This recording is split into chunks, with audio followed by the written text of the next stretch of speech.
आज़ादी का अमृत महोत्सव ਨੂੰ ਸਮਰਪਿਤ आज़ादी का सफ़र तहत ਅਸੀਂ ਭਾਰਤ ਦੀ ਆਜ਼ਾਦੀ ਵਿੱਚ ਯੋਗਦਾਨ ਪਾਉਣ ਵਾਲੇ ਵੱਖ-ਵੱਖ ਮੰਨੇ ਪ੍ਰਮੰਨੇ ਤੇ ਗੁਮਨਾਮ ਆਜ਼ਾਦੀ ਸੰਗਰਾਮੀਆਂ ਦੇ ਜੀਵਨ ਦੇ ਪਹਿਲੂਆਂ ਤੋਂ ਤੁਹਾਨੂੰ ਜਾਣੂ ਕਰਵਾਉਂਦੇ ਹਾਂ। ਇਸ ਤੋਂ ਇਲਾਵਾ ਆਜ਼ਾਦੀ ਦੇ ਸੰਘਰਸ਼ ਨਾਲ ਜੁੜੀਆਂ ਹੋਰ ਗਤੀਵਿਧੀਆਂ ਦੇ ਬਾਰੇ ਵਿੱਚ ਵੀ ਦੱਸਦੇ ਹਾਂ।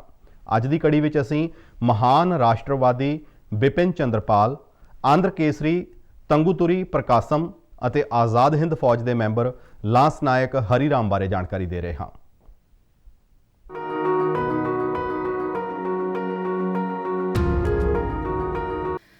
ਅੱਜ ਦੀ ਕੜੀ 'ਚ ਅਸੀਂ ਮਹਾਨ ਰਾਸ਼ਟਰਵਾਦੀ ਬਿਪਿਨ ਚੰਦਰਪਾਲ ਨੂੰ ਸ਼ਰਧਾਂਜਲੀ ਭੇਂਟ ਕਰ ਰਹੇ ਹਾਂ। ਉਹਨਾਂ ਦਾ ਦੇਹਾਂਤ 20 ਮਈ 1932 ਨੂੰ ਹੋਇਆ ਸੀ। ਉਹ ਲਾਲਾ ਲਾਜਪਤ ਰਾਏ ਅਤੇ ਬਾਲ ਗੰਗਾਧਰ ਤਿਲਕ ਯਾਨੀ ਕਿ ਲਾਲ ਬਾਲ ਪਾਲ ਦੀ ਮਸ਼ਹੂਰ ਤਿੱਕੜੀ ਵਿੱਚ ਸ਼ਾਮਲ ਸਨ। ਬਿਪਿਨ ਚੰਦਰਪਾਲ ਬੰਗਾਲ ਟਾਈਗਰ ਦੇ ਨਾਂ ਨਾਲ ਹਰਮਨ ਪਿਆਰੇ ਸਨ। ਉਹਨਾਂ ਨੂੰ ਸਭ ਤੋਂ ਵੱਧ ਸੁਤੰਤਰ ਅਤੇ ਵੱਡੇ ਚਿੰਤਕਾਂ 'ਚ ਸ਼ਾਮਿਲ ਕੀਤਾ ਜਾਂਦਾ ਹੈ। 1905 ਵਿੱਚ ਬੰਗਾਲ ਦੀ ਵੰਡ ਦੇ ਵਿਰੋਧ ਕਾਰਨ ਅੰਗਰੇਜ਼ ਸਰਕਾਰ ਨੇ ਜੱਦੋ-ਜਹਿਦ ਵਿੱਚ ਵਿਦਿਆਰਥੀਆਂ ਦੀ ਭਾਗੀਦਾਰੀ ਨੂੰ ਰੋਕਣ ਲਈ ਕਈ ਦਮਨਕਾਰੀ ਉਪਰਾਲੇ ਕੀਤੇ।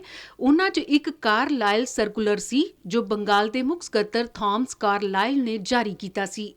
ਬਿਪਿਨ ਚੰਦਰਪਾਲ ਨੇ ਸਰਕੂਲਰ ਦਾ ਸਖਤ ਵਿਰੋਧ ਕੀਤਾ। ਉਹ ਰਾਸ਼ਟਰਵਾਦੀ ਵਿਚਾਰਧਾਰਾ ਤੇ ਆਧਾਰਿਤ ਸਿੱਖਿਆ ਦੇ ਪੱਖ ਵਿੱਚ ਸਨ। ਇਸ ਬਾਰੇ 'ਚ ਉਹਨਾਂ ਨੇ ਇੱਕ ਭਾਸ਼ਣ 'ਚ ਕਿਹਾ ਸੀ, ਸਾਡੀਆਂ ਯੂਨੀਵਰਸਿਟੀਆਂ ਤੇ ਸਕੂਲਾਂ 'ਚ ਰਾਜਨੀਤੀ ਤੇ ਰੋਕ ਕਿਉਂ ਹੋਣੀ ਚਾਹੀਦੀ ਹੈ? ਕੀ ਇੰਗਲੈਂਡ ਵਿੱਚ ਅਜਿਹਾ ਕੀਤਾ ਜਾਂਦਾ ਹੈ? ਕੀ ਇੰਗਲੈਂਡ ਦੇ ਸਰਕਾਰੀ ਸਕੂਲਾਂ ਵਿੱਚ ਵੀ ਰਾਜਨੀਤੀ ਦੀ ਨਿੰਦਾ ਕੀਤੀ ਜਾਂਦੀ ਹੈ? ਕੀ ਯੂਨੀਵਰਸਿਟੀਆਂ 'ਚੋਂ ਦੇਸ਼ ਭਗਤੀ ਅਤੇ ਸਿੱਖਿਆ ਸੰਬੰਧੀ ਸਮੱਸਿਆਵਾਂ ਤੇ ਚਰਚਾ ਨਹੀਂ ਕਰਦੇ? ਅਸਲ ਵਿੱਚ ਉਹ ਦਿਨ ਦੇ ਭਖਦੇ ਰਾਜਨੀਤਿਕ ਸਵਾਲਾਂ ਤੇ ਵਿਚਾਰ ਵਟਾਂਦਰਾ ਕਰਦੇ ਨੇ। ਬਿਪਿਨ ਚੰਦਰ ਨੇ ਆਪਣੇ ਦੇਹਾਂਤ ਤੱਕ ਰਾਸ਼ਟਰ ਸੇਵਾ ਜਾਰੀ ਰੱਖੀ। ਮਹਾਨ ਰਾਸ਼ਟਰਵਾਦੀ ਨੂੰ 100 ਵਾਰ ਨਮਨ। ਅੱਜ ਅਸੀਂ ਆਂਧਰ ਕੇਸਰੀ ਤੰਗੂਤੁਰੀ ਪ੍ਰਕਾਸ਼ਮ ਨੂੰ ਵੀ ਸ਼ਰਧਾਂਜਲੀ ਭੇਂਟ ਕਰ ਰਹੇ ਹਾਂ। ਉਹਨਾਂ ਦਾ ਦੇਹਾਂਤ 20 ਮਈ 1957 ਨੂੰ ਹੋਇਆ ਸੀ। ਪ੍ਰਕਾਸ਼ਮ ਨੇ ਸਾਈਮਨ ਕਮਿਸ਼ਨ ਦਾ ਵਿਰੋਧ ਕੀਤਾ ਅਤੇ ਨਮਕ ਸੱਤਿਆਗ੍ਰਹਿ ਅਤੇ ਭਾਰਤ ਛੱਡੋ ਅੰਦੋਲਨ ਵਿੱਚ ਹਿੱਸਾ ਲਿਆ। ਪ੍ਰਕਾਸ਼ਮ ਦਾ ਜਨਮ 23 ਅਗਸਤ 1872 ਨੂੰ ਗੁੰਟੂਰ ਜ਼ਿਲ੍ਹੇ 'ਚ ਹੋਇਆ ਸੀ, ਜੋ ਹੁਣ ਆਂਧਰ ਪ੍ਰਦੇਸ਼ ਵਿੱਚ ਹੈ। 1904 ਵਿੱਚ ਪ੍ਰਕਾਸ਼ਮ ਪੜ੍ਹਾਈ ਲਈ ਇੰਗਲੈਂਡ ਗਏ। ਉੱਥੇ ਰਹਿਣ ਦੌਰਾਨ ਪ੍ਰਕਾਸ਼ਮ ਨੂੰ ਦਾਦਾ ਭਾਈ ਨੌਰੋਜੀ, ਰੋਮੇਸ਼ ਚੰਦਰ ਦੱਤ ਅਤੇ ਲਾਲਾ ਲਾਜਪਤ ਰਾਏ ਵਰਗੇ ਭਾਰਤੀ ਰਾਸ਼ਟਰੀ ਨੇਤਾਵਾਂ ਨਾਲ ਗੱਲਬਾਤ ਕੀਤੀ। ਉਦੋਂ ਤੋਂ ਹੀ ਭਾਰਤ ਦੇ ਸੁਤੰਤਰਤਾ ਅੰਦੋਲਨ ਵਿੱਚ ਉਹਨਾਂ ਦੀ ਦਿਲਚਸਪੀ ਬਹੁਤ ਜ਼ਿਆਦਾ ਵੱਧ ਗਈ। ਉਸ ਤੋਂ ਬਾਅਦ ਉਹ ਭਾਰਤ ਵਾਪਸ ਆਏ ਅਤੇ ਮਦਰਾਸ ਹਾਈਕੋਰਟ ਵਿੱਚ ਵਕਾਲਤ ਕਰਨ ਲੱਗ ਪਏ। 1900 ਦੇ ਦਹਾਕੇ ਦੀ ਸ਼ੁਰੂਆਤ ਵਿੱਚ ਮਦਰਾਸ ਵਿੱਚ ਪ੍ਰਚਾਰ ਕਰ ਰਹੇ ਬਿਪਿਨ ਚੰਦਰਪਾਲ ਦੇ ਭਾਸ਼ਣਾਂ ਤੋਂ ਪ੍ਰੇਰਿਤ ਹੋ ਕੇ ਪ੍ਰਕਾਸ਼ਮ ਨੇ ਵਕਾਲਤ ਛੱਡਣ ਅਤੇ ਸੁਤੰਤਰਤਾ ਅੰਦੋਲਨ ਲਈ ਆਪਣੀ ਜ਼ਿੰਦਗੀ ਸਮਰਪਿਤ ਕਰਨ ਦਾ ਫੈਸਲਾ ਕੀਤਾ। ਪ੍ਰਕਾਸ਼ਮ ਨੇ ਸਾਈਮਨ ਕਮਿਸ਼ਨ ਵਿਰੁੱਧ ਅੰਦੋਲਨ ਵਿੱਚ ਸਰਗਰਮੀ ਨਾਲ ਹਿੱਸਾ ਲਿਆ ਅਤੇ ਮਦਰਾਸ ਪ੍ਰੈਜ਼ੀਡੈਂਸੀ ਵਿੱਚ ਨਮਕ ਜਲੂਸ ਦੀ ਕਾਮਯਾਬ ਅਗਵਾਈ ਕੀਤੀ। ਭਾਰਤ ਛੱਡੋ ਅੰਦੋਲਨ 'ਚ ਹਿੱਸਾ ਲੈਣ ਕਾਰਨ ਉਹਨਾਂ ਨੂੰ ਗ੍ਰਿਫਤਾਰ ਕਰ ਲਿਆ ਗਿਆ। ਸਾਈਮਨ ਕਮਿਸ਼ਨ ਦੇ ਵਿਰੋਧ ਵਿੱਚ ਮੁਜ਼ਾਹਰੇ ਦੌਰਾਨ ਆਪਣੀ ਹਿੰਮਤ ਲਈ ਉਹ ਆਂਧਰ ਕੇਸਰੀ ਦੇ ਨਾਂ ਨਾਲ ਹਰਮਨ ਪਿਆਰੇ ਹੋਏ। ਉਹਨਾਂ ਨੇ ਅੰਗਰੇਜ਼ੀ, ਤਮਿਲ ਅਤੇ ਤੇਲਗੂ 'ਚ ਸਵਰਾਜ ਅਖਬਾਰ ਕੱਢਿਆ। ਇਸ ਅਖਬਾਰ ਨੇ ਵਿਹਾਰਕ ਤੌਰ ਤੇ ਜ਼ਮੀਨੀ ਪੱਧਰ ਤੇ ਰਾਜਨੀਤੀ 'ਚ ਸ਼ਾਮਿਲ ਹੋਣ ਦੇ ਮੰਚ ਵਜੋਂ ਵਧੇਰੇ ਭਰੋਸੇਯੋਗ ਕੰਮ ਕੀਤਾ।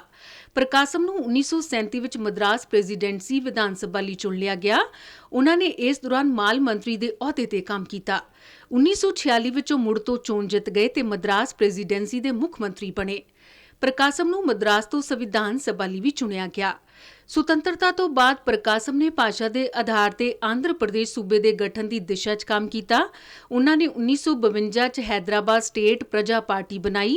ਪ੍ਰਕਾਸ਼ਮ ਨੂੰ 1953 'ਚ ਨਵੇਂ ਬਣੇ ਸੂਬੇ ਆਂਧਰ ਪ੍ਰਦੇਸ਼ ਦਾ ਪਹਿਲਾ ਮੁੱਖ ਮੰਤਰੀ ਨਿਯੁਕਤ ਕੀਤਾ ਗਿਆ। 20 ਮਈ 1957 ਨੂੰ ਆਪਣੇ ਦੇਹਾਂਤ ਤੱਕ ਪ੍ਰਕਾਸ਼ਮ ਸਮਾਜ ਦੇ ਗਰੀਬ ਵਰਗਾਂ ਲਈ ਕੰਮ ਕਰਦੇ ਰਹੇ। ਇਸ ਮਹਾਨ ਭਾਰਤੀ ਨੂੰ ਨਮਨ। ਅੱਜ ਅਸੀਂ ਆਜ਼ਾਦ ਹਿੰਦ ਫੌਜ ਦੇ ਮੈਂਬਰ ਲਾਂਸ ਨਾਇਕ ਹਰੀ ਰਾਮ ਨੂੰ ਵੀ ਯਾਦ ਕਰ ਰਹੇ ਹਾਂ। ਉਹ ਹਰਿਆਣਾ ਦੇ ਵਸਨੀਕ ਸਨ। ਹਰੀ ਰਾਮ ਨੇ ਆਜ਼ਾਦ ਹਿੰਦ ਫੌਜ ਦੀ 3ਜੀ ਗੁਰੀਲਾ ਰੈਜੀਮੈਂਟ ਵਿੱਚ ਸੇਵਾ ਦਿੱਤੀ।